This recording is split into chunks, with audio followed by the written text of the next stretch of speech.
It's true that other presidents have made changes. It's not true that they have done something this significant without input from any outside entities. By the way, this just in from ABC News. President Trump will likely name the new ballroom. Guess what he's going to name it. I've been thinking a lot about this demolition that is happening at the White House. And what I'm trying to figure out is, how big a deal is it, right? I mean, I'm going to dig into the legal side. I'm going to talk about the history. But the stuff that I want all of you to weigh in on is, how upset should people be? I know that if it were reversed and if Joe Biden or Barack Obama had just decided to demolish the East Wing and put up a new ballroom, even if it was coming from privately donated funds, the right-wing media would be going bananas. I know that for sure.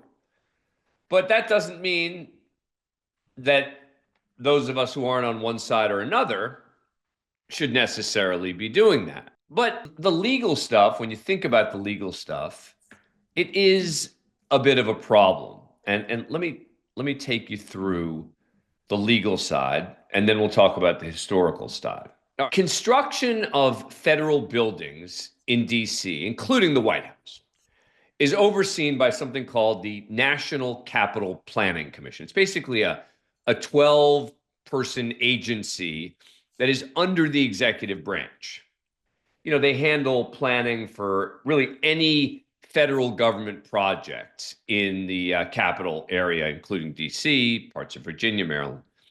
And what happens is they'll adopt a comprehensive plan for construction projects, improvement plans. It was established under an act called the National Capital Planning Act of 1952. And it operates under authority that was expanded later. But typically, this commission is staffed with about 50 engineers and architects and historical preservation folks. But actually, it's closed right now because of the government shutdown. So not sure what they could do anyway. But plans for the ballroom weren't submitted at all to the National Capital Planning Commission. And that's the single biggest problem as far as I'm concerned.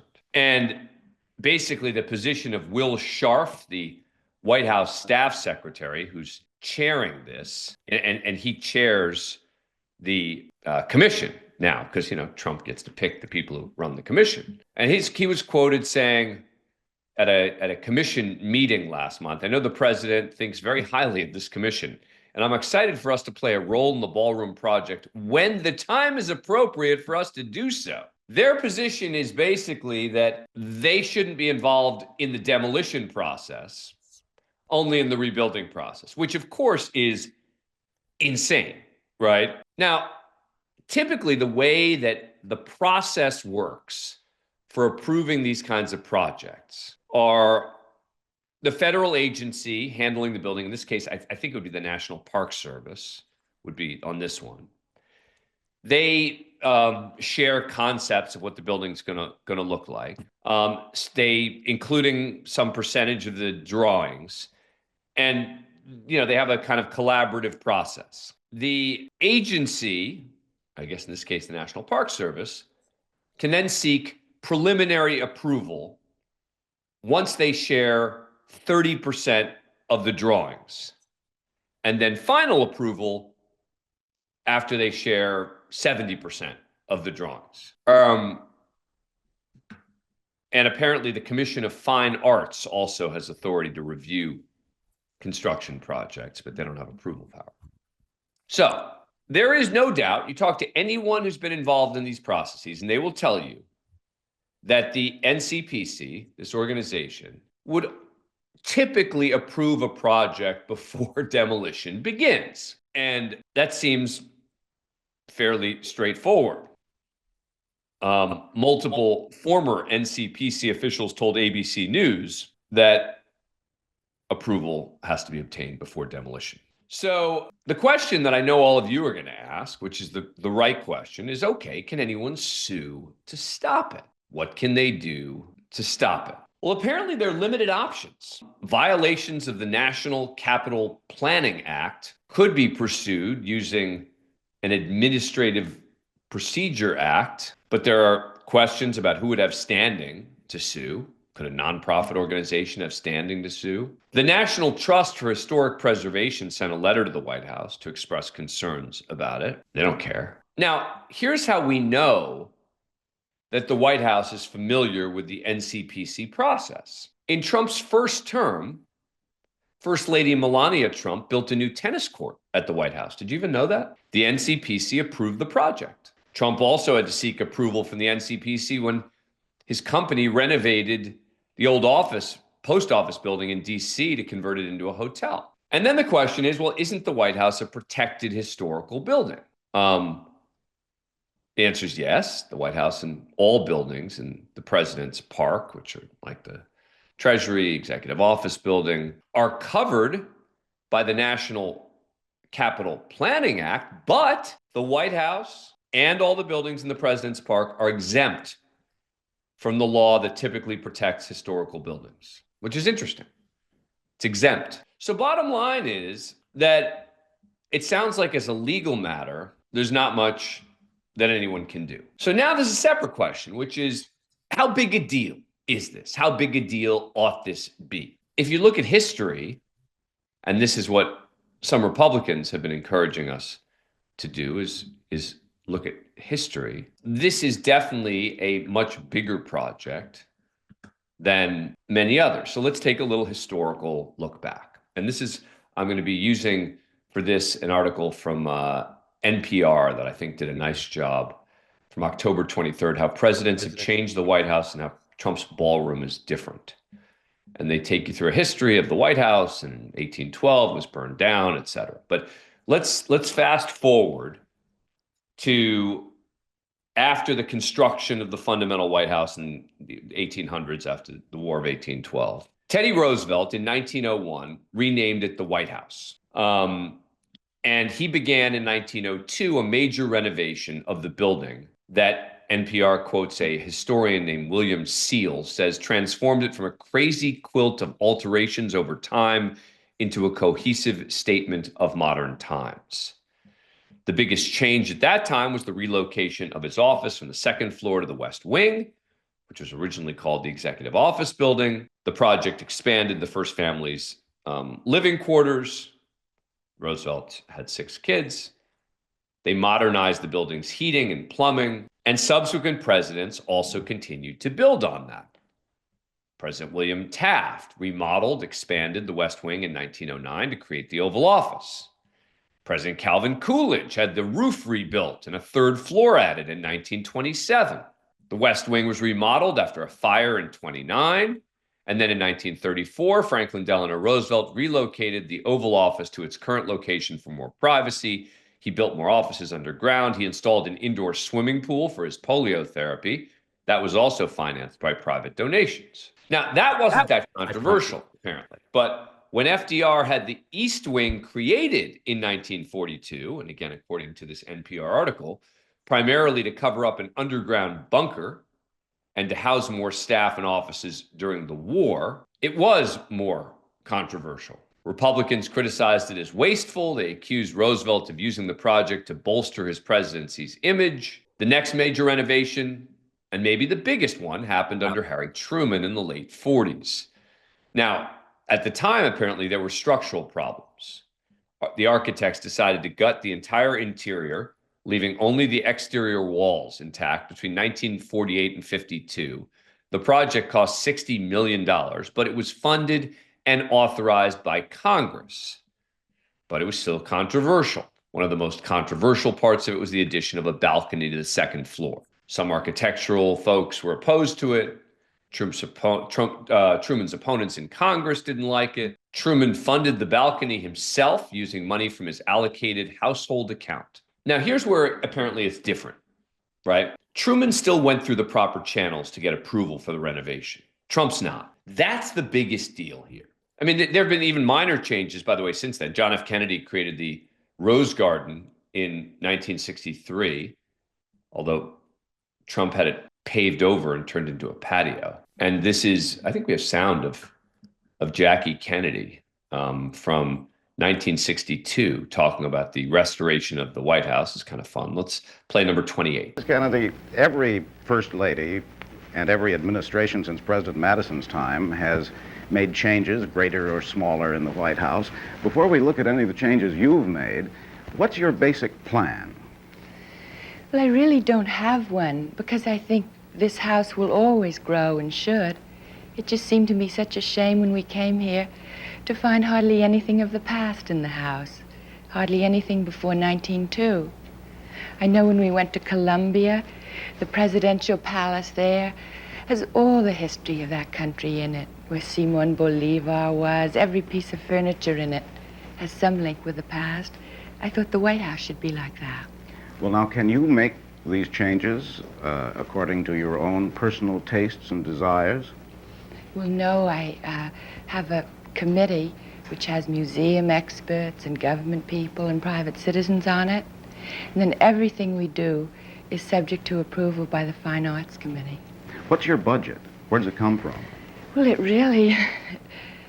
it's small, because everything we do is by private donation. And every time we find an object we want, then we have to go and search for a donor. It's very slow, and that way a lot of things that we would like to get slip away from us.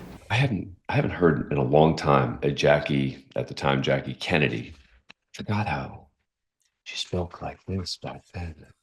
Anyway, so you can see, though, that back then she was still talking about using experts outside, not just deciding on their own what to do. Now, some people say, well, President Obama he adapted a tennis court so he could use it for basketball. And Michelle Obama planted the White House kitchen garden on the South Lawn.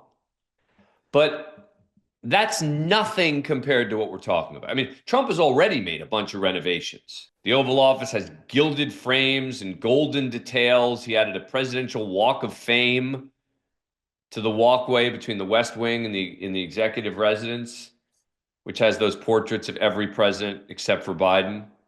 And this is the one where instead of Biden, he put a picture of an auto pen. So it's true that other presidents have made changes. It's not true that they have done something this significant without input from any outside entities. That's the part that's not true. Now, again, I just can't imagine what the right would be saying if Barack Obama had done this. But here's what Caroline Leavitt, this is number 9, said, I believe it was yesterday, when she was asked about informing Americans first about the teardown. Let's listen. Structure. Now he says to do this properly, he realized that the East Wing had to be demolished. This is the people's house. Why not inform the public of that change and when it was decided that the East Wing would have to be demolished? Look, again, with any construction project, changes come, and we have informed all of you. We've been keeping you apprised of this project. We've shown you the renderings. And if you look at the renderings, it's very clear the East Wing was going to be modernized. Instead, in fact, I said that in the briefing when we initially introduced this plan to all of you and to the public. The East tearing down. Well, again, the plans changed when the president heard counsel from the architects and the construction companies who said that in order for this East Wing to be modern and beautiful for many, many years to come, for it to be a truly strong and stable structure, this phase 1 that we're now in was necessary. And the president wants to do right by the people's house. Well, but the question then becomes, so who were the idiots who were giving him advice before? This isn't just any construction project. It's the White House. And Trump was pretty clear on July 31st, this is number 27, when he was talking about what the plan was. Let's listen. So we've been planning it for a long time. They've wanted a ballroom at the White House for more than 150 years, but there's never been a president that was good at ballrooms. I'm really good. In fact, I looked at one that we just built in Turnberry, and Scotland, and it's incredible. We're good at building. I'm good at building things, and we'll get it built quickly and on time. It'll be beautiful, top of the line. We've retained the best architects and engineers, everything else. It'll be built over on the east side, and it will be beautiful. It'll be views of the Washington Monument. It won't interfere with the current building. It won't be. It'll be near it, but not touching it, and pays total respect to the existing building, which I'm the biggest fan of. It's my favorite. It's my favorite place. I love it. He just told us they've been planning it for a long time. If they've been planning it for a long time, when you're talking about the White House, you would think, oh yeah, the architects told us we need to make some changes. We need to knock the whole thing down. I mean, come on, man. By the way, this just in from ABC News. President Trump will likely name the new ballroom. Guess what he's going to name it? The President Donald J. Trump Ballroom. Oh my, this guy. He's going to name it after himself. And the fact that Republicans on this too are just falling in line on this.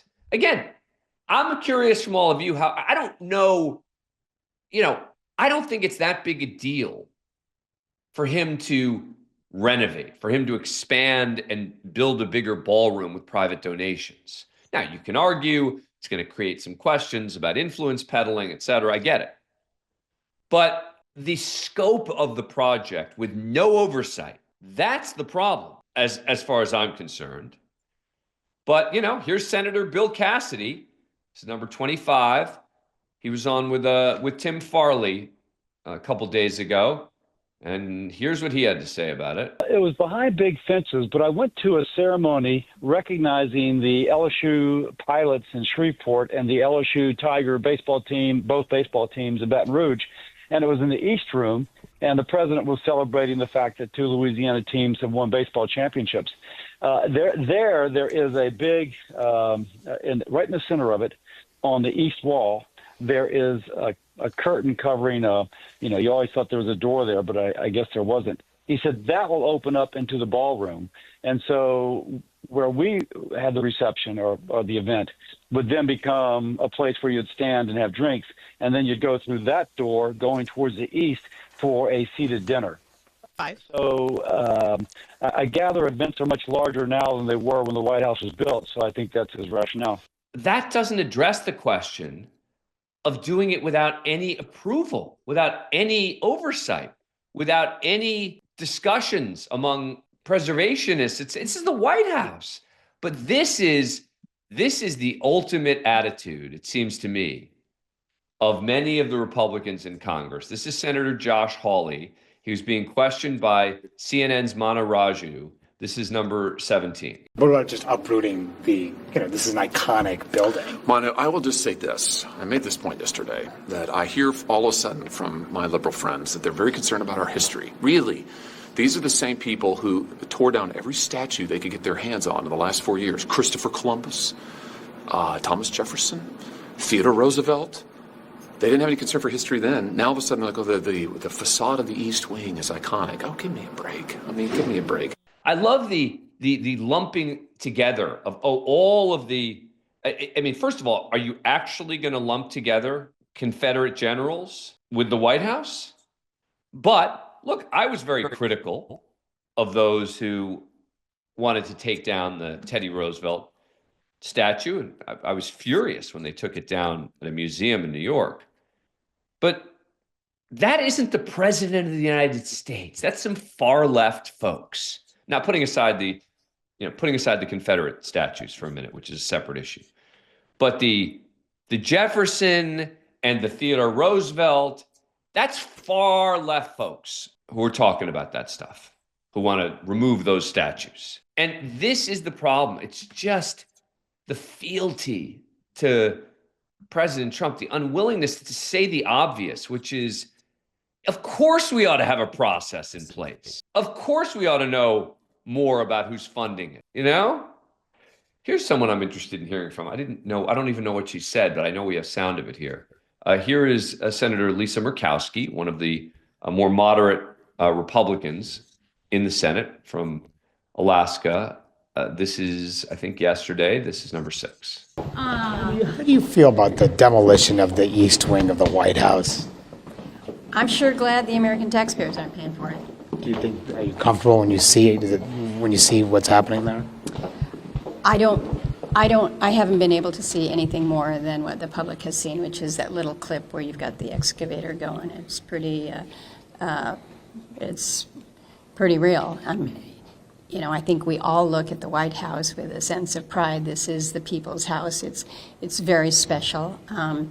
It needs to be maintained. I get it, but this is more than just maintenance. This is a pretty big expansion. But again, even she won't say, it's just everyone's so scared. They're so scared. Speaker Johnson said this is number 21. By way of quick review, because I'm an amateur historian, you'll understand the White House has been renovated many times over the years. You understand?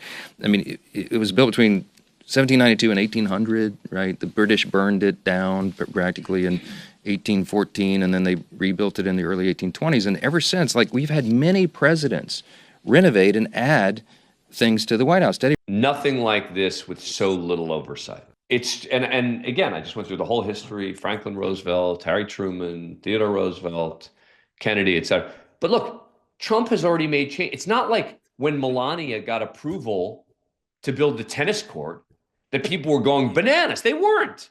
She did it through the process. It got approved. Great. She gets to change it and add a tennis court. This is different, I think.